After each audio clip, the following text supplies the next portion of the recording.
Welcome back to Established Dominance Fantasy Football. Ding here, and this is the Week 1 recap. We'll break down every game and fantasy implication moving forward. Before we jump in, hit the like and subscribe buttons and follow us on X at Established Dominance, where you'll get real-time updates during the games. Now, we're fully transparent here to EDFF, so let's first evaluate whether or not my over-unders were legit or not. At the underappreciated for quarterback, I had Stafford as the first. He had a decent day, but the loss of Nakua really impacted him, so it's a stout Detroit defense. He finished with over 300 yards and a touchdown. It wasn't terrible. The second in quarterback I had was Allen. I told you that you need to expect 4 touchdowns, 2 passing, 2 running, which is exactly what he got. So no notes. And then the third one was Anthony Richardson. 3 total TDs and a loss, but he only had 19 attempts passing. Disappointing, but a decent day overall. Underappreciated running back, I had JT first. He was a huge disappointment.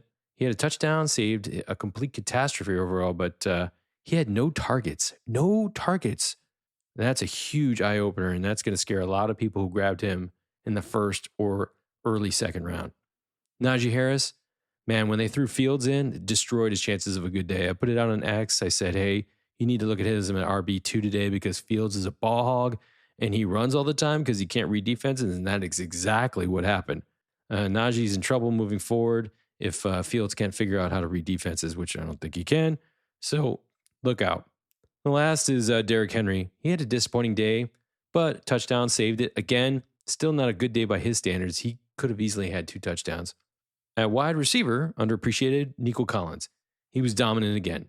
Number 1 in targets on his team, over 100 yards.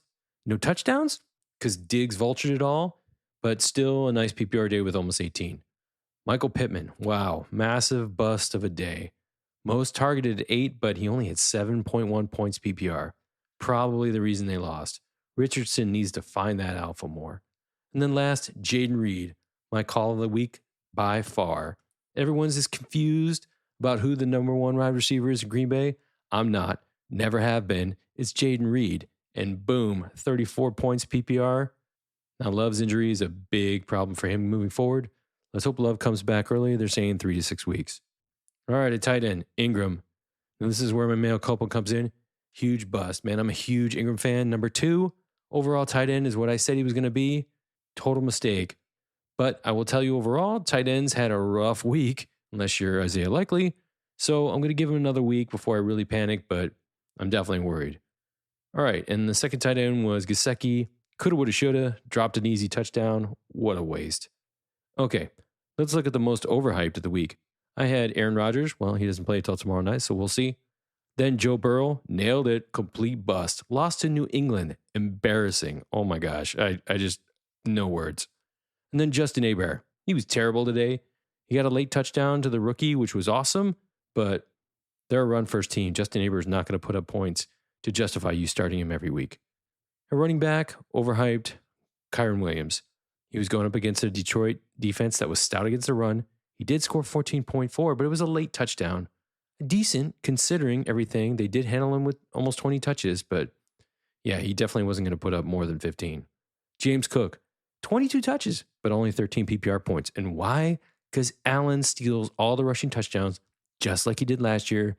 That's going to be the Achilles heel for James Cook all season. I could put him on the overhyped list every week. And then last, DeAndre Swift.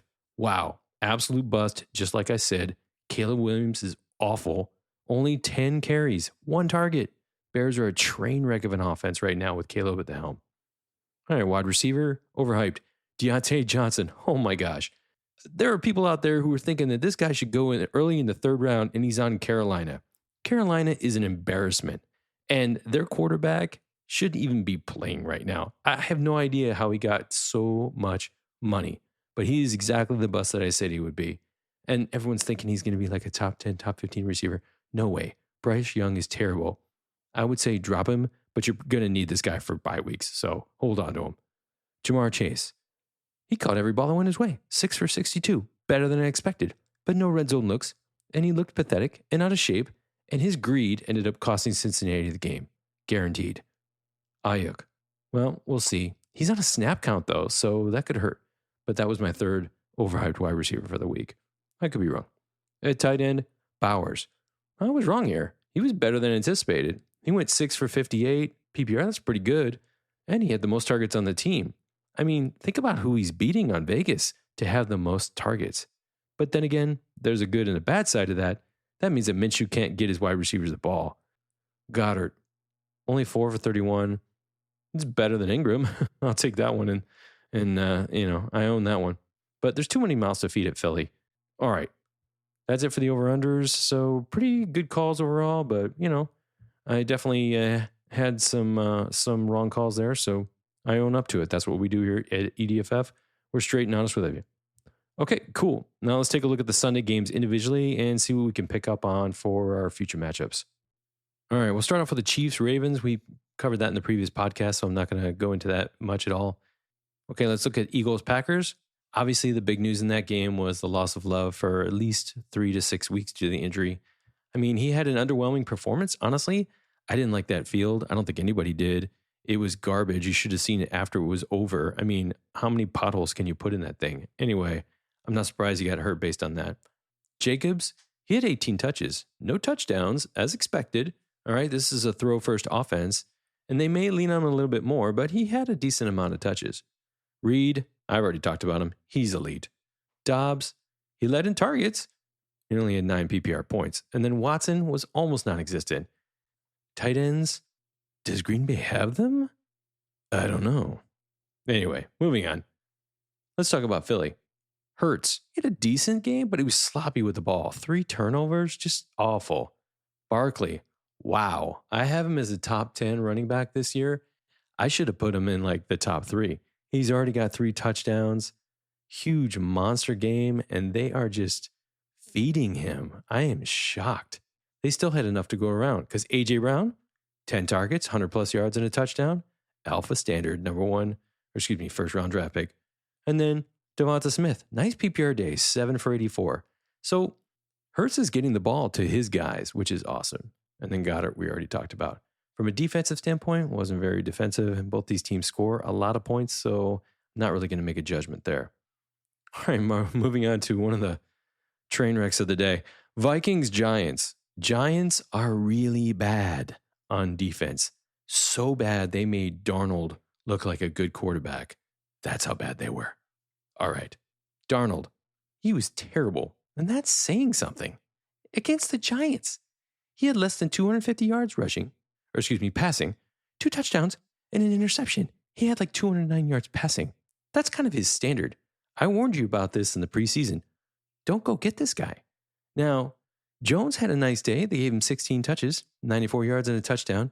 They're going to have to lean on him. He was a good 4th round pick for anyone who grabbed him.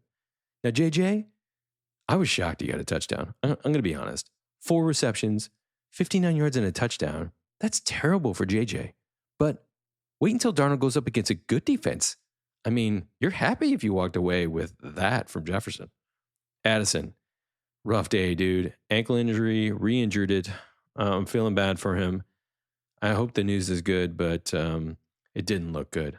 And that means Naylor, only 1 catch, but it was a really nice touchdown. And if Addison is out, I think Naylor is a must-add. This guy could get 4 to 7 looks and, maybe 60 yards and a touchdown. He's got the opportunity because everyone's looking at Jefferson. All right, let's take a look at the Giants. This is where it gets funny. Daniel Jones. I think terrible is an insult to the word terrible. 2 interceptions, 5 sacks.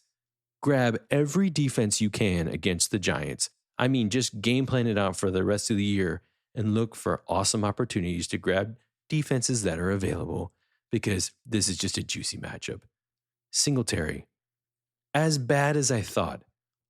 His only save was 4 catches, but he couldn't even get 10 points PPR. Tracy and Gray, there's really no way to tell who's the backup to Singletary, but they need to find out fast. Neighbors, 5 for 66. It's not bad, but he's not going to get a whole lot of touchdowns this year. Wan'Dale Robinson, surprising target leader on this team. He had 12 targets, 6 catches only for 44. Pretty pathetic for 12 targets, but he busted 10 points. Now we're really getting to the embarrassing one. Saints, Panthers. You need to grab every defense against Carolina this year. It's a must stream. Now, Derek Carr, he looked amazing. Okay, but that's because Carolina's bad. So temper your expectations moving forward. Kamara got 20 touches, 100 total yards, and a touchdown. He had a great day. Jamal Williams got 12 touches and a touchdown. Now, most of that was in garbage time.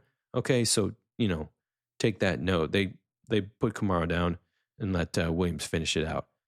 Olave, 2 for 11, total bust. How do you throw 3 touchdowns and you don't hit your alpha? Rashid Shaheed. Now, I tweeted about this guy that you needed to pick him up when they lost A.T. Perry. He went 3 for 73 and a touchdown. Now, not a whole lot of targets, but he was wide open and he flashed elite speed. So if A.T. Perry continues to sit out, he's a streamer. And then Foster Moreau. But he actually beat Taysom Hill. He went 4-43 and a touchdown. Hill was more used as a running back. Moreau had an issue, though. I think he got injured late in the game, so monitor him moving forward. Okay, let's talk Carolina. Or maybe we should. Maybe we should just pass. Maybe I should just say they're all terrible. In fact, I'm going to just say that. Carolina is all terrible. Moving on. Let's talk Jags and Dolphins. Really sloppy game. From pregame all the way in. I mean, how many people on Miami have to be arrested for the Jags to win, for crying out loud? This is just a train wreck. Let's start off with the Jags. Guys who didn't get arrested. Let's talk about Trevor Lawrence. He was really bad. But Miami's a better defense than everybody thinks. Now, he didn't turn over the ball. And that's really the only positive. He had a very low day. ETN, I was totally disappointed in ETN. I have him as like a top 3, top 4 running back this year. Actually, at number 4 is what I'm predicting. He got a touchdown, saved his day. Okay, but his fumble on the one was inexcusable. Should have been a second touchdown, which would have made him elite. But there you go. Bigsby, he had an exact timeshare with ETN, but outperformed him in yards. So if you're an ETN owner, which I am in one of my leagues, I'm concerned. And you probably should be too. And that fumble didn't help things. Gabe Davis, he led in yards, but he only had 3 targets. So that's saying something. Thomas, what a nice surprise, but not really a surprise if you listen to my podcasts and you just look at him. He's talented. He went 4 for 47 with a touchdown. That's a really solid PPR day. He looked fast with great hands, and he had red zone looks. That's good. If he's available, you need to grab him. Christian Kirk, yeah, embarrassing as usual, dropping easy stuff. I don't know why people drafted him so high. It just doesn't make any sense to me. Ingram, we talked about it. Moving on. All right, let's look at Miami. Tua. I was worried early because I own him in a couple leagues, but he had a solid day once he found Hill. Now, A-Chain, man, got the red zone carries, got the touchdown, monster PPR with 7 receptions for 76. Looked fast. If he can stay healthy, yeah, he's a top 10, top 5 running back, no question. Mostert, did he get arrested and actually go to jail? Because it was like he wasn't at the game.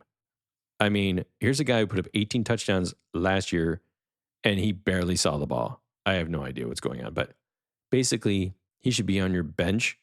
And unless A-Chain is injured, don't even play him. Hill, monster day. He's the man. You can't cover him. You can't arrest him.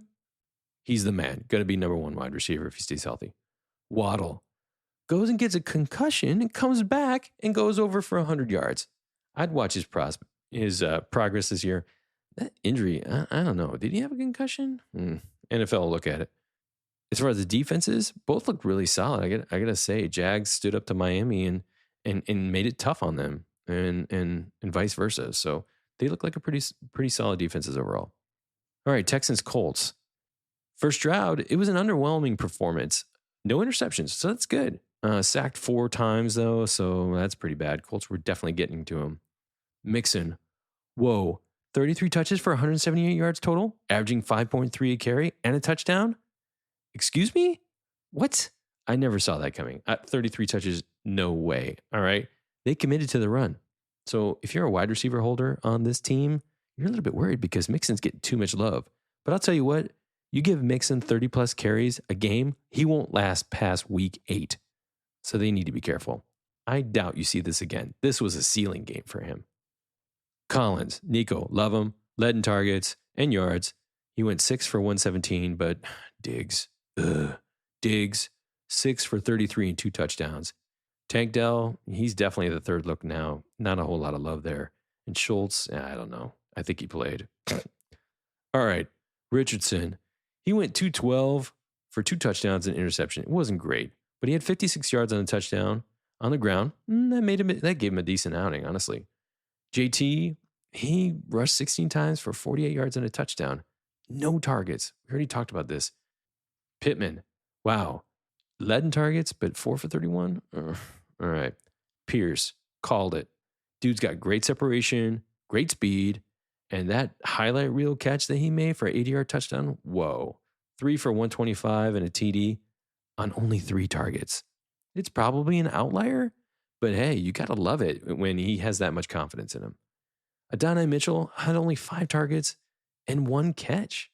Now, he was overthrown twice, including a touchdown, so a decent throw, and he adds a touchdown to it. But yeah, it was definitely a disappointing day for the good rookie. All right, let's move on to the Patriots-Bengal, the game that busted everyone's bracket. Let's start off with the Patriots. Jacoby Brissett, he's taking bad hits. May's going to be in there soon. I mean, seriously, he took one hit to the ribs. I didn't think he was coming back. He didn't have any touchdowns. Bye-bye. He might last 2, maybe 3 games total. Stevenson finally got work hours. I mean, Belichick is gone, and Stevenson gets like 25 carries for 120 and a touchdown. Congratulations, New England. You finally figured it out. And those of you who drafted him in the 3rd, 4th round are super happy. The whole wide receiver core for New England, I'm not even talking about them. They're a train wreck. Henry, he led all tight ends, which isn't saying much, and he caught 2 balls. So there you go. Stevenson is like the only guy in the Patriots you want to own. Moving on to Cincinnati, Joe Burrow. No touchdowns, 164 yards. Bad. Bad is an insult to the word bad. None of his wide receivers were helping him.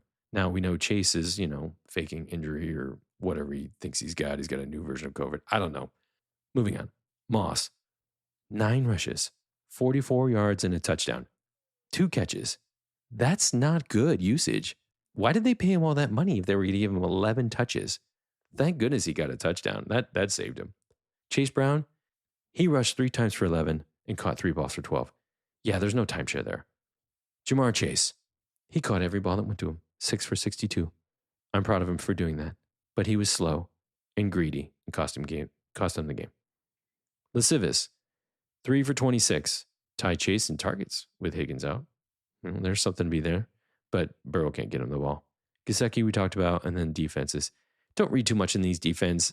Both offenses were absolutely terrible. So don't walk away thinking that these guys were amazing defenses. They're not. Wait until they hit an actual good offense. I don't think you're going to see it. All right. Moving on to the next train wreck. Titans, Bears. I mean, Caleb Williams is that bad. He literally brings down everyone around him. I'm starting to think if they just had Swift as the quarterback, they might actually do better. Now, let's just start off with the Titans, okay? Will Levis is awful. He blew a 17-point lead with 2 interceptions, a fumble. He's a complete train wreck. He throws an interception, he drops to his knees, and he cries like a baby. Pollard, what a bright spot, dude. 16 for 82 and a touchdown. And he had 3 catches for 12. That's a really good PPR day. That's like almost 20 points. Nice job, Pollard. I didn't see him really getting that kind of love as an RB1, but they need to do that moving forward. Tajee Spears, there is absolutely no timeshare here. Any of you who thought there would be, you were just kidding yourself. He had 4 catches for 11 yards. Ridley, he led in targets and he caught 3 of them for 50. Not an alpha. Hopkins, coming off an injury, was basically non-existent, and I feel bad for the guy. Tight ends, there were some. Caleb Williams, he tied a record for the NFL all time for the most attempts by a quarterback getting less than 100 yards. Congratulations. That's the best thing you did all day. Swift, 10 rushes for 30 and only a target. Total bust. Now that Caleb, if anyone had known that Caleb was this bad, I mean, the coaching staff should be ashamed of themselves. Keenan Allen, bro, has been eating a lot of donuts. You know what I'm saying? Put on 15 pounds and it shows. He led in targets with 11, only 4 catches, and he dropped a touchdown. DJ Moore caught 5 for 36. He's not going to crack the top 15. I hate to tell you. Odunze, I feel bad for this rookie. He deserves better. 1 catch for 11. Tight ends, they're both terrible. But interesting, Everett outsnapped Komet, which is what I anticipated. They paid Everett a lot of money. Defenses. Chicago's defense was the hero here. I mean, you saw it. Interceptions, touchdowns. They looked dominant against a bad team. Against a good team? Who knows? But against a bad team, they're awesome. Bills versus Cardinals. Arizona was really sloppy, and the Bills' defense was pretty decent. Allen, we already talked about him. Touchdown hog. Cook, yeah, don't invite Allen to your Christmas party. Ray Davis was barely used, so he's only an injury handcuff moving forward. Coleman, rookie wideout, led in targets. 4 for 51, not bad for his first game. Shakir went 342 and 1. That's a nice line. Not a whole lot going on there, but I mean, decent enough to start. Matt Collins, surprise touchdown. No more to say there. Kincaid, not a top 10 tight end. He and Knox had the same amount of targets, and it wasn't many. Okay, Kyler Murray, 162 yards passing and 57 rushing with a touchdown and a fumble lost. Terrible. It wasn't the defense. He just had no one to throw to. There's this viral video going around of Harrison just running for 6 seconds wide open for this touchdown, and Murray can't see him. And that's honestly what his day was like. He couldn't see his wideouts. I don't really think Harrison is that good of a wideout, but I'll give him credit there. That should have been a touchdown. Connor, 16 carries, 50 yards, 3 receptions, 33. Still workhorse role. Benson is not the guy. He didn't get any love today, so it's Connor. You can bench Benson. Dortch, he led with 6 for 47. That's just sad.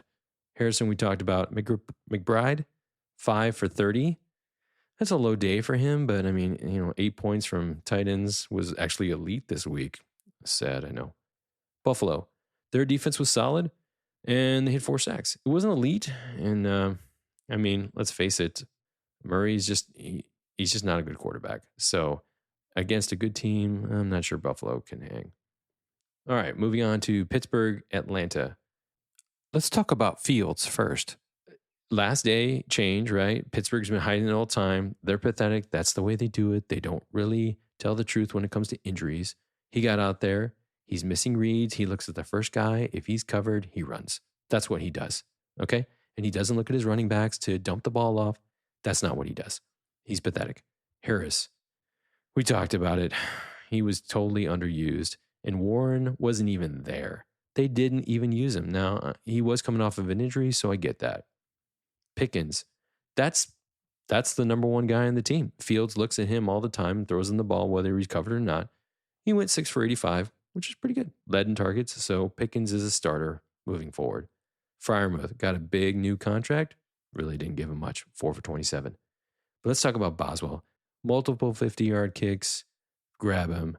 I think he put up like 30 points in fantasy. Just terrible. He outplayed most quarterbacks. All right, let's talk about the ugly Atlanta Cousins. Now, without Justin Jefferson, apparently Cousins is very mediocre at 155 yards passing and a touchdown with 2 interceptions. Robinson, Bijan went 18 for 68 and caught 5 for 43. That's not bad, but he didn't have any touchdowns. That's standard for him. And he averaged less than 4 a carry. That's not good. At least he didn't split time with Algier, who was basically non-existent. Now, Ray McLeod led all the wide receivers, and that's pathetic. He had 4 for 52. Drake London, if you thought he was worth a first or second round pick where I saw him going sometimes, no is the answer. He is not Justin Jefferson. Not even close. Pitts caught a lucky touchdown. Congratulations. He went 3 for 26 and 1. The Pittsburgh defense looked really good. Forced a lot of turnovers. J.J. Watt was unstoppable. The refs were the ones who stopped him most of the time. And then Atlanta, they couldn't force a turnover against Fields, but they didn't allow a touchdown. So I give them some credit there. All right, the next game we're going to talk about is Seattle-Denver. Now, let's start off with Bo Nix. You're a disgrace to Bo, okay? Don't ever use his first name. Let's just call him Nix from now on. Because when people say Bo, I think of somebody who's actually great in football. Not this guy. It's as bad as you thought it was, or worse. His throws were terrible. His reads were awful.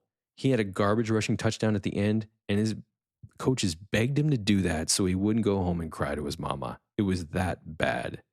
Only the third quarterback in history with 40 plus attempts and less than 150 yards passing. Javonte Williams, he's a starter? That's me with a big question mark because he got out carried and he only had 9 touches. Do they run the ball in Denver? McLaughlin, 2.7 yards a carry, fumbles, 5 receptions for a yard. A yard. Vele? Is that Pele? Is he a soccer player? I don't know. He went 8 for 39. I wouldn't go out and just run out and grab this guy. That's a one-off. Sutton targeted 12 times, caught 4 balls. That tells you how bad Nix is right there. All right? Stay away from all Denver and Carolina players. I'm telling you. Geno, totally ineffective. He looked lost out there. I mean, I was watching I'm like, dude, you know you have Metcalf and Lockett, right? And just double checking. You do, and Walker. No? Wow. It was uber bad. 171 for 1 touchdown and an interception. But I have to say, Denver's defense did show, so the score doesn't reflect it, but Geno had a tough time. Walker was the star of the day, 20 rushes, 103 and a touchdown. Definitely. Charbonneau got the late touchdown, but he's really the number 2. Lockett, he led in all categories. He went 6 for 77 and he was hurt. I don't get that. Metcalf, it was like he wasn't even there. 3 for 29. You picked him up in the 3rd round, you're concerned. Now, both defenses played better than the scoreboard, but anybody who's playing the Denver offense, you need to grab. They're that bad. Chargers, Raiders. This game was pathetic. Were we watching football? Herbert went 144-1, and he was unable to scramble. Like, his foot is a real issue. I'm not kidding. Dobbins, the clear alpha. 10 rushes, 135 yards, and a touchdown. Elite speed. Please stay healthy. That's his real problem. Gus, he was just a plotter. He's a short yardage kind of guy, but he's number 2. I mean, if they don't give Dobbins 20 touches in the next game, that's a mistake. McConkey, he had a decent showing. Late touchdown, 5 for 31 and a touchdown. Respectable for a rookie. And then everybody else on the team, don't even think about it. The Chargers defense played well, but Las Vegas was really bad, so temper your expectations there. All right, let's talk about Vegas. Minshew, he went 257-1. Could have been worse, but he couldn't find Adams. Are you serious? White, he had a timeshare with Madison, and he was ineffective and fumbled. That'll get you benched quickly. Madison had that weird touchdown, but he's gunning for Zamir, so look out, dude. Adams went 5 for 59. There was a lot of pressure on Minshew, granted, but come on, you can't get it to Adams? That's a problem. Myers, 3 for 61, led the team in yards, but there's just too much of the ball getting spread around, and it's not really that much. Bowers went 6 to 58. We talked about him. A nice surprise there. The Chargers, their defense played well, but they didn't create any turnovers, so something to think about. All right, let's look at the Bucs Commanders. Daniels is a train wreck. He can't hit a receiver. He missed wide open guys for touchdowns. It's like he doesn't even know that McLaurin is on his team. I'm not even going to talk about McLaurin because it's like he wasn't even there. The Bucs lost a cornerback, one of their best corners, and he still was running all the time. He looks at his first read and then he goes. Or he can't read the defenses. I mean, half the yards that he got were the coaches giving him garbage touchdowns at the end of the game so that his ego wasn't getting destroyed. Robinson, he's the RB1. If you thought Eggler was the RB1, you were mistaken. And I picked up Robinson in the 20th round like a lot of other people if you were in a best ball. And he showed today. He's fast. He got the goal line touches. He got good targets, and he got a touchdown, but he got vultured twice by Daniels. Let's hope that doesn't happen in the future. Eckler, they gave him all that money, and they gave him 5 touches total. Okay. And like I said, the wide receivers for the Commanders, I'm sorry, fellas. You're just not going to get the ball. Ertz went 3 for 28. Tight ends overall today. The defense for Washington is horrible. Let's take a look at the Bucs. Mayfield was good. 4 touchdowns. But Washington is a terrible defense, okay? So I'm not sure, that's probably going to be a ceiling game, but, it was a great performance. Rashad White, he went 15 rushes for 31 yards. That's really bad. but he caught 6 for 75, saving his day. Bucky Irving is definitely the better running back. He needs to be started. He was fast, elusive. He had 2 touchdowns. This is the guy. I don't think White can hold him off for much longer. Godwin went 8 for 83 and 1. That's the best you could ask for. That's a really nice PPR day. Evans, 2 touchdowns. What a beast. McMillan, the rookie, he looked good. Only 1 catch, but he's earning more looks. Love it. Kate Otten, bro, where were you today? Dallas, Cleveland is next. What a beatdown. So Dak Prescott gets a huge lump sum of money. Highest paid quarterback in history comes out with a terrible performance. He can barely find CeeDee Lamb. Are you serious right now? Elliott, I told you he was going to be the RB1. He got a touchdown. It wasn't a great day for him. Only 40 yards rushing, but he got a touchdown. Rico Dowdle, yeah, they had kind of like a mini timeshare, but he was totally ineffective. They just need to give it to Elliott. Lamb, he was awesome. He led in targets, but only 5 for 61. I think as they practice more, it'll get better. Cooks got the touchdown. That was nice for the return. So, I mean, he was barely drafted in a 12-team league, so if you got him, good on you. Ferguson, his injury looked bad. I hope he does better. Some bright spots for Cleveland. It's not the quarterback Watson. He was awful. Not good. Wide receiver corps, not even going to talk about it. Ford, he looked good today. If you got him in the late rounds, I'm proud of you. He had a great day. Defensively, Myles Garrett, he looked awesome. Everybody else, not so much. And then David Njoku, I think he got hurt. Hopefully he comes back and he looks better. But I mean, he got open. He found ways to get open. Lions and Rams. Oh man, I'm a Lions fan. And obviously they love to keep me on the end of my seat. The first overtime game of the year, Goff was terrible. Couldn't hit St. Brown. Seriously, you can't hit St. Brown? Like, really? Okay. I mean, Minshew can't hit Adams. Goff can't hit St. Brown. This was backwards day. I have no idea. Montgomery doesn't play almost the whole third and fourth quarters. And then he comes in and saves the team. The coach was obviously trying to make Gibbs look like a 3-down back. It was pathetic. They were forcing Gibbs the ball, and Detroit almost lost because of that. Campbell just continues to make mistakes as a coach. Now Gibbs, he had a nice day, but I mean, he almost lost him the game, actually. He tripped trying to catch a touchdown, and the ball sailed over his head. I mean, seriously. But from a PPR standpoint, he had a decent game. But Montgomery outrushed him and outperformed him. St. Brown, 3 for 13. Whose game plan was this? I just blame the coach. This is going to change next week. I promise you. Jameson Williams, well done, sir. Led in all categories. He was dominant. He's a must-add if he's in your league. 5 for 121 and a touchdown. That is elite. Laporta, 4 for 45 but no touchdowns. He did get some red zone throws, though. He'll be better next week. Defense for Detroit was, I thought, dominant. We had some quarterbacks banged up, but they looked really solid against a really good team. All right, let's finish off with the Rams. Stafford, we talked about him. Williams, we also talked about him. His O-line's in shambles, though. I'm worried about Williams moving forward. Kupp, incredible. PPR monster again, but only because Nacua got hurt. Keep that in mind. Let's see when Nacua comes back. I hope he comes back. Parkinson, he looked good. 4 for 47. He's going to get more looks unless Higbee comes back early. I like Parkinson moving forward. If you can grab him, I mean, he showed a lot more talent than a lot of guys right now. The defense for the Rams also looked pretty decent. They shut down St. Brown. They kept it close enough. And that's it for the week.